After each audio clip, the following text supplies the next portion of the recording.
If you do what other self-made millionaires do, then nothing in the world can stop you. That success is not an accident. Failure is not an accident. Success leaves tracks. So if you just follow the tracks of other successful people, no matter where you're starting from, you eventually get to the same place that they get. In other words, nature doesn't care who you are. It doesn't care if you're tall or short or male or female or black or white, educated or uneducated. Nature doesn't care. All that nature cares is that you do what successful people do. It's like making a recipe. Nature doesn't care if you follow a recipe. If you follow the recipe exactly, you get the dish. There are a lot of people who are not as smart and not as talented as you who are doing vastly better than you, not because they're better, but because they're just following proven success methods. Nothing works the first time because most people give up before they try even once. They say, that's a great goal. I'd love to be financially independent. And then they give up. They don't even try. They say, but I couldn't because of this and because of that and so on. And then they move away to a wonderful place called Someday I'll. You ever heard of Someday I'll? Someday I'll start saving money. Someday I'll get out of debt. Someday I'll lose weight. Someday I'll start a business. Someday I'll get serious about my finances. And most people live on Someday I'll. Becoming a self-made millionaire is not the important thing. What is really important is the person you have to become a self-made millionaire. You have to become a totally different human being. In order to achieve something you've never achieved before, you have to become someone you've never been before. Dream big dreams. Practice what is called back from the future thinking and project forward. Develop a vision of yourself as happy, healthy, wealthy, thin. Practice what top people practice, which is what is called idealization. You project forward several years and you imagine that your life is perfect in every way. Imagine that you have no limitations. Imagine that you have all the time and all the money and all the friends and all the contacts and all the education and all the experience, and that you could be or have or do anything you want in life. If you could, what would it be? If your life were perfect in 5 years, what would it look like? How much would you be earning? How much would you be worth? What kind of a family life would you have? What kind of health would you have? What kind of car would you be driving? What would your life be like if you could wave a magic wand and make it perfect in every way? This is the starting point of great riches, and it's the starting point of great success in life, is for you to have a dream or a vision of a wonderful future. Whenever you find people who are really successful in life, they're people who do what they love to do. They love their work. The great rule for success in life is to find something that you love to do and then find a way to make a living doing it. Now, when you find what you love to do, it'll be something that gives you energy, it motivates you, it enthuses you. It's probably something that you were meant to do from the time you were born. And when you ask self-made millionaires, what sort of work do you do? They'll often say, I've never worked a day in my life. I just do what I like to do. All people who are successful are excellent at what they do. If you don't want to be excellent at what you're doing, it means you're in the wrong field. It just means that you're marking time, you're treading water. And there's a lot of people who are in their field and they do their job and they go home at night and don't think about their work and so on. And this kind of an attitude means that you have no future. The next key to becoming a self-made millionaire is to develop a clear sense of direction. Developing a clear sense of direction means that you need to become intensely goal-oriented. We find that all successful people are goal-oriented. There's an old saying, you can't hit a target that you can't see. You've got to know what you want in every area of your life.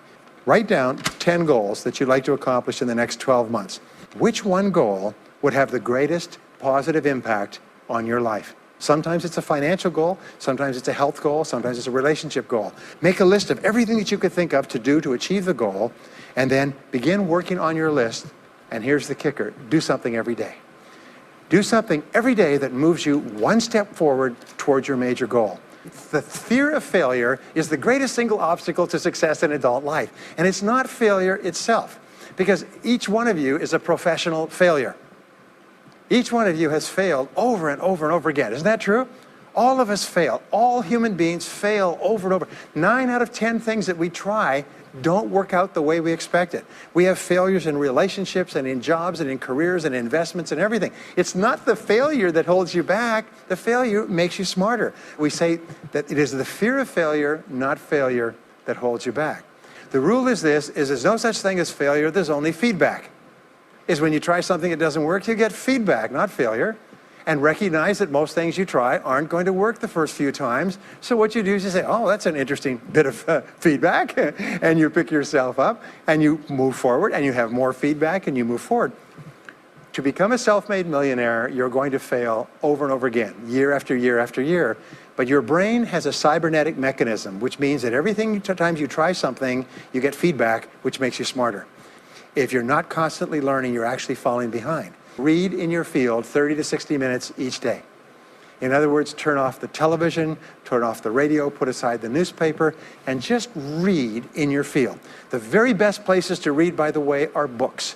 Read books, the best-selling books written by the most successful people in your field, because books contain a wealth of riches that can enable you to function at a far higher level. Take every course that you possibly can.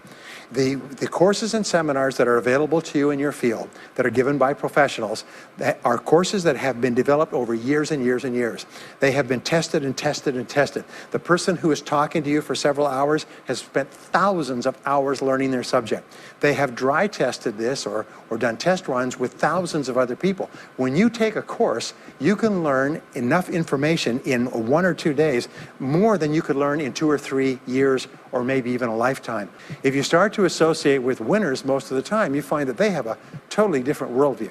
They're positive, they're upbeat, they're focused, they're learning, they're growing, they're positive of what they're doing, and you start to become like that. If you have one negative coworker, they found that one negative person in an office can cast a blackness over the whole office because of his or her negativity. And so the most important thing you do is you choose your relationships with care and only associate with people that you like and respect and enjoy being around. Successful people focus on the 2 steps forward, and then they protect themselves on the downside. They build up cash reserves. They put in stop-loss orders on their stock market. They very carefully watch what they're doing, so they try to maintain that 2 steps up, and then they make sure that the 1 step back is not so far. And then they want to make sure that this curve is generally upward, so that each time there's a step back, they're still further ahead than they were before. Superior people look for the solution to every problem. They don't allow themselves to become upset and angry. When something goes wrong, they say, okay, what's the solution? And they become intensely solution-oriented. When you have a very intense problem, that stimulates creativity to solve the problem. So what you do is you write and define the problem clearly. If you have a problem, you say, wait a minute, what is my problem? What is it that I'm worried about? And write it down.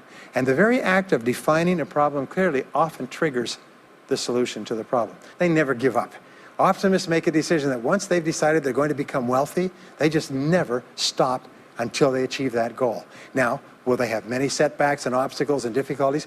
Do you know that almost everybody succeeds in a different direction from what they originally intended or from what they originally thought? But they just keep going. Almost like a football player running down the field, running, blocking, changing, moving back, forward, continually, but never loses sight of the goal. I said before, the biggest single obstacle to success is the fear of failure. The antidote to the fear of failure is the habit of courage. And what we know is that you need 2 types of courage to succeed. The first type of courage is the courage to begin. It's the courage to launch with no guarantees of success. Someone once said that if all obstacles must first be removed, nothing will ever get done. So successful people are willing to think, plan, make decisions, and then take action with no guarantees. We say leap, and the net will appear. Take action with no guarantees, and then learn. The second part of courage is the courage to endure. It's the courage to persist.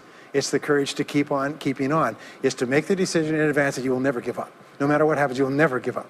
You will get knocked down over and over again, but you'll never give up. And the interesting thing is if you make that decision in advance, you'll find yourself continually bouncing back.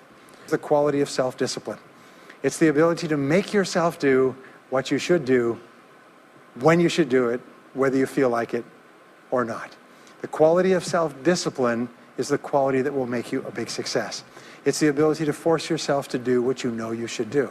And here is the wonderful discovery. Persistence is self-discipline in action.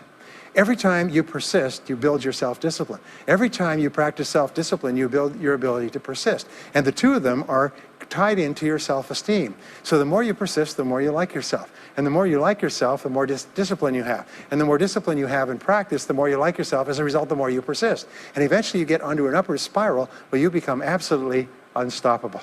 You reach the point where you know you can achieve the goal and nothing in the world can stop you. And every step that you take forward makes you stronger and stronger and stronger until finally people say, I know one thing about him, I know one thing about her. You cannot stop him or her. Once they decided they want something, they will not stop until they get it. And when you develop that quality, there will be nothing that is impossible to you.